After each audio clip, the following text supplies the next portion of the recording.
Hello, this is Check In with SJ, and I'm SJ. Thanks for stopping by today. I like to remind you that the same creator who created heaven and earth and every atom in the universe also created you. And your creator loves you. Your creator thinks you're important, important enough to be here. This world needs you. Glad you are here. And let's see, what we were talking about when we get ready to retire. What is our purpose in our Act 3 of life? In theater, plays usually run in 3 acts, and we introduce the activity and then we bring it to a climax, the activity, whatever is going on in the play. And the third act is where the story all kind of comes together and all the problems get resolved. It's the act where all the questions are answered and everything is brought into a nice, neat closing, we hope. And in life, that's kind of the way it goes. Act 1 is our youth. Act 2 is sort of midways through life. We're getting going on our own in our career with our own families. And then Act 3, we're bringing it all to hopefully a nice, neat, tidy package that has built on every day, every phase, every stage, every act before today.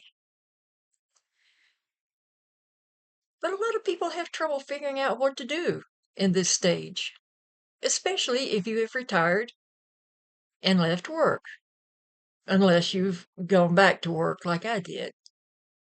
And even then, there's a change in my self identity between what I once did and what I'm doing now to help pay the bills. I was a fine arts and graphic design student at the University of Georgia in Athens, Georgia, in the, let's just say late 1980s. I had gone back to school to do something I'd always wanted to do. And there's one of our art instructors who said something that really stuck with me. Said, it doesn't matter if you make a living doing your artwork. It doesn't matter what you're doing to pay the bills. It matters what you feel in your heart. Who are you in your heart? Well, that I believe brought relief to a lot of us. It can be really competitive to make a living as an artist. What most of us ended up doing was finding some other outside work to pay the bills, as the instructor told us, but we were still artists at heart. So what are you at heart? If you think about what did you do in life that you enjoyed most? Is there any part of that you'd like to do again? What do you think you would get the most enjoyment out of? My mother was the youngest child of a third from youngest of 16 children. She grew up with lots of relatives and lots of aunts and uncles and cousins. I grew up with that too. That was nice to have that extended family. Not only did we have parents and siblings, but our cousins just went on and on. We would have a big family reunion when all of those 16 children, or most of the 16 children, were still living, and it took up an entire community center. And as we started turning into teenagers, we would go and start looking around, and there were people that went to our school who we were cousins with. Not close cousins, but we were cousins. We got in high school, we would look around at people and go, oh, that's the guy that drives that Camaro Z28 with a really cool paint job on it. Yeah, we're not going to ride around with them anymore. Now, that's our cousin. And the point of bringing this up, anyway, it was cool to have lots of family. But it's also neat because we got to learn from people in front of us. We got to see how they approached life and life circumstances. Not only how did they deal with rearing children, keeping household, that type of thing, what did they do when hard times came? How did they get through hard times? When it came to different phases of their life, how did they deal with that? How did they deal with empty nest? Did they ever have an empty nest? Because there was so much extended family that we sometimes just lived right around each other. Also, when they got older and started retiring from work that they had used as self-identity for most of their life, how did they handle that? My mom went to a senior citizens group that was at the local church, and she went before she ever retired, but they had people who came and presented programs, and one, for some reason, just stuck with me. She told me all about it. It was someone telling them what to do when they retired, to plan ahead, not just to go, oh, well, I don't have to go to work today. I'm sleeping in from now on. Well, you might do that, but what else are you going to do? Their first advice was get up every day and get dressed. Get ready for your day, because this day of your retirement is just as important as any other day of your life.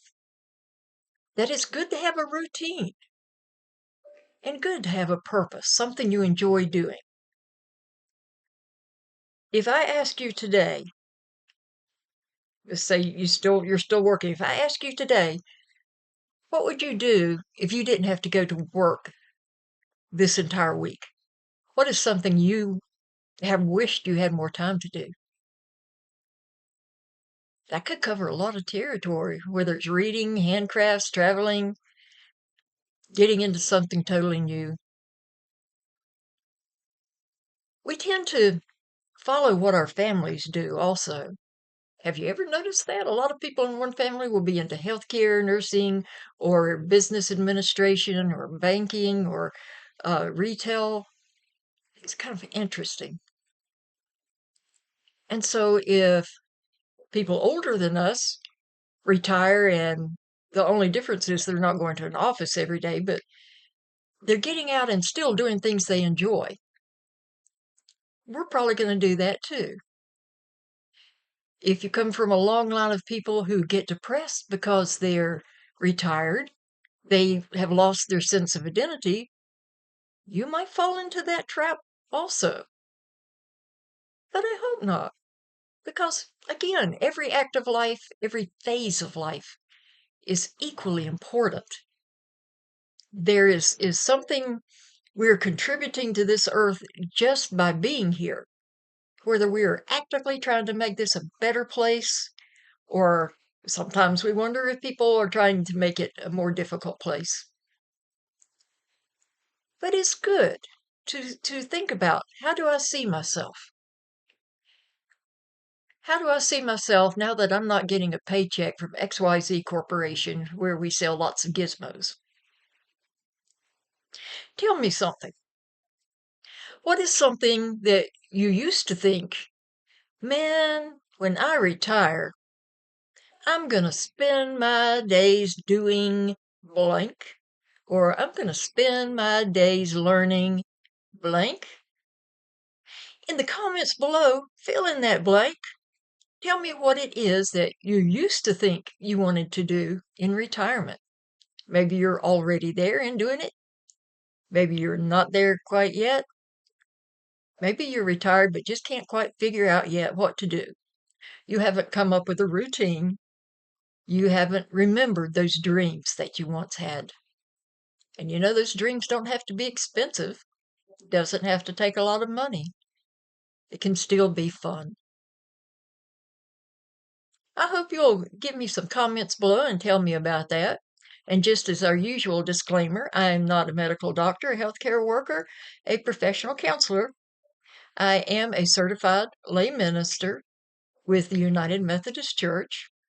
although what I talk about here does not come from any of the books of UMC, but the theory does come from the UMC and others, is that you are loved and you are important and always glad to see you stop by.